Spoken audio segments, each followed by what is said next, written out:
Hello YouTube, welcome to a very short video. Veigar V2 just posted a video called What the Fuck Tank Players. Now, Veigar V2 is one of the most knowledgeable and best coaches out there in my opinion. So let's see what this video is all about. So something a lot of tank players struggle with is knowing when to click back and when to click forward, like when to create space. They kind of just always dive in and always tank and think it's like useful. In this game, they have Vex Sejuani, meaning that if nobody is in front of me, I will get hit and die. Or in front of Graves. He also has Winwell, right? But the rest of us are quite vulnerable, right? So fair enough, Maokai Nautilus should tank that, but Nautilus now just runs in trying to get a ward in this bush, which we don't need. All we need is just to hug one side. Would be much better he wards this side, or stands this side. Just to understand if we can get flanked or not. And if we walk up on mid wave, if they give us this position and they decide to sit here and cheese the whole game, we can just end the game on Nexus. So Nautilus steps up, gets one shot for free essentially. So before the fight starts, Veigar already has Nautilus reset right now. So I'm running away to get first strike ulti off, because if I stand here, I'm just gonna get Nautilus hooked and die. But then Maokai thinks he's zoning, so now he's dying as well.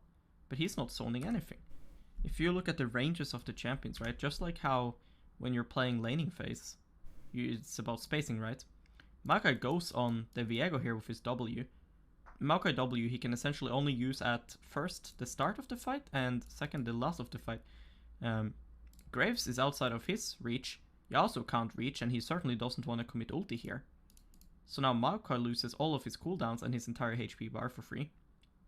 So now by the time Graves and Yasuo can actually start to hit, Nautilus is dead, Maokai is half HP with no cooldowns. So now the fight starts. Now it would be really nice if Maokai could use his combo and play the game. But he's 10 HP, so we don't have a Maokai. Luckily me and Graves montage it, but this fight should be free win, and if enemy commits on Dragon, we should be able to end the game as well. My passive placement was also really good. But yeah. Okay, so that was basically the video. Just to add a little bit to it, I will write with the yellow marker. Keep in mind that the Graves is a little bit far away. Graves is like up here.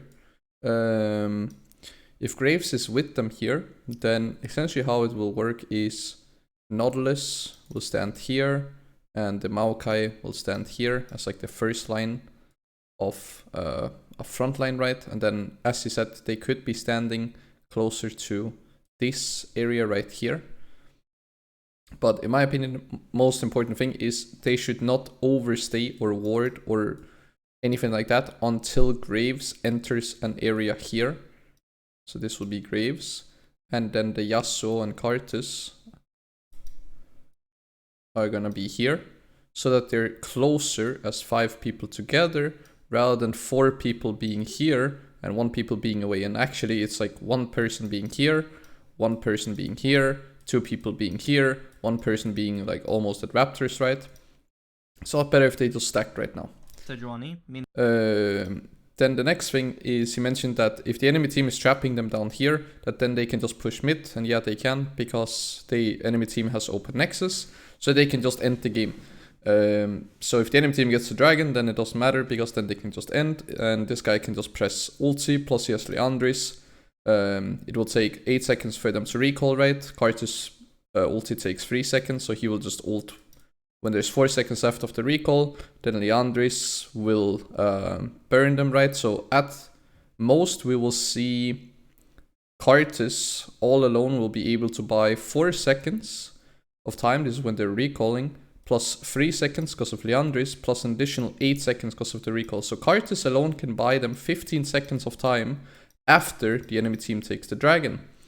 If the enemy team doesn't take the dragon and then decides to recall, well then the enemy team or Veigar V2's team can either decide to hit the Nexus and try and end the game, or they can simply fall back to one of the objectives, either the Baron or the Dragon.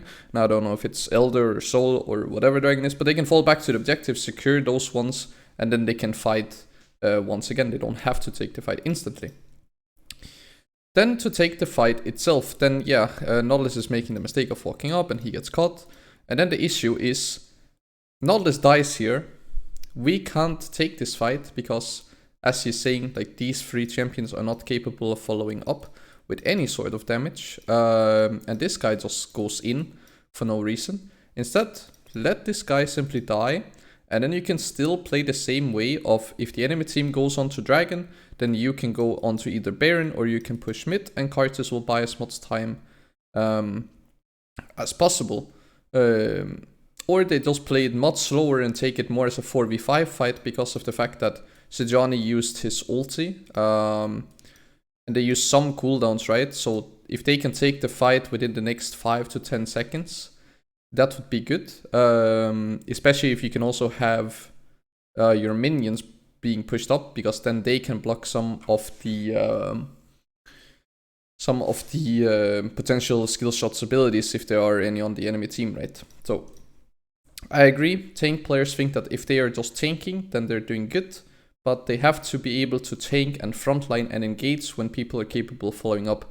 Doing a 5-man Malphite ulti is very, very good, but only if people are capable of following up. If people are not capable of following up, it doesn't matter if you do a 5-man ulti or a 1-man ulti, it makes no difference. It's still gonna be a shitty ult because no one is capable of following up.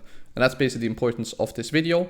Keep in mind, where are your teammates? Make sure that you're grouped up and everyone is ready to actually fight. And then make sure that people are actually having their ultis up and available. In this situation they do, preferably summoners, active items, stuff like that. And then take the team fight in terms of frontline being first, backline being a little bit behind them, and then you could have like some people in between, right? So yeah, that's basically the video. If you enjoyed it, remember to like. If there's any question regarding this, leave in the comment section down below and I'll get back to you. And always subscribe so you don't miss out on future videos. And if you want coaching to help yourself climb in solo queue, then add me on Discord. My Discord will be in the description. See you guys.